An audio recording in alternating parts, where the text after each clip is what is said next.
Is it really worth the bother to give your customers great service? Let me tell you about a businessman that was waiting for a cab at the airport when a taxi with a bright shine stopped to pick him up. The driver was dressed in black slacks with a white shirt, black tie, looking really sharp. He got out of the cab, quickly opened the car door for the passenger, and Wally, the driver, handed him a card and invited him to read his mission statement. Taken aback, the passenger read the card and said, "Wally's mission statement: to get my customers to their destination in the quickest, safest, and cheapest way possible in a friendly environment." He noticed that inside the cab matched the outside, spotlessly clean. Getting in the taxi, Wally said, "Do you want regular coffee or decaf coffee?" The man said jokingly, "No, I'd prefer a soft drink."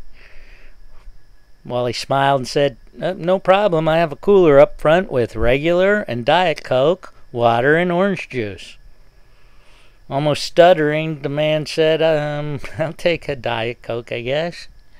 Handing him his drink, Wally said, "If you'd like something to read, I have the Wall Street Journal, Time, Sports Illustrated, and USA Today." As they were pulling away, Wally handed him another laminated card, and it said, "These are the radio stations I get and the music that they play, if you like to listen to the radio." Wally told him that he had the air conditioning on and asked him if the temperature was comfortable for him.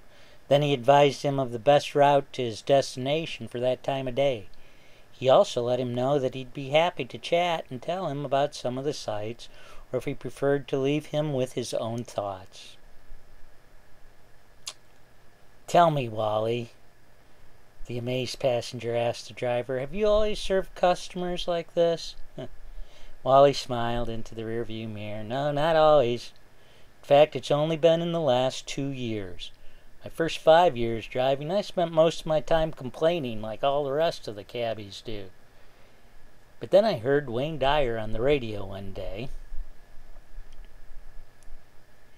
He had just written a book called You'll See It When You Believe It. Dyer said that if you get up in the morning expecting to have a bad day, you rarely disappoint yourself.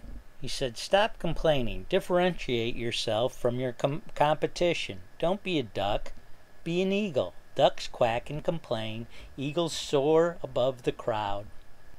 "That hit me right between the eyes," said Wally. "Dyer was really talking about me.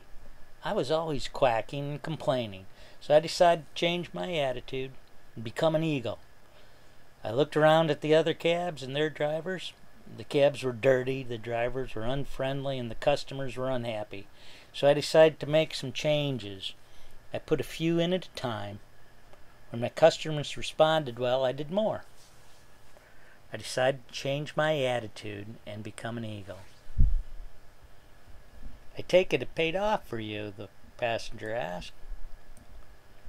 "Sure has," Wally replied. "My first year as an eagle, I doubled my income from the previous year. This year I'll probably quadruple it.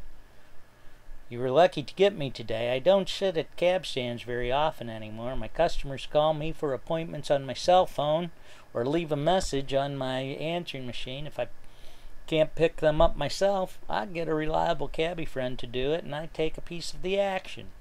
Wally was truly phenomenal. He was running a limo service out of a yellow cab. We decide every day how we build our businesses, don't we? What decision are you making?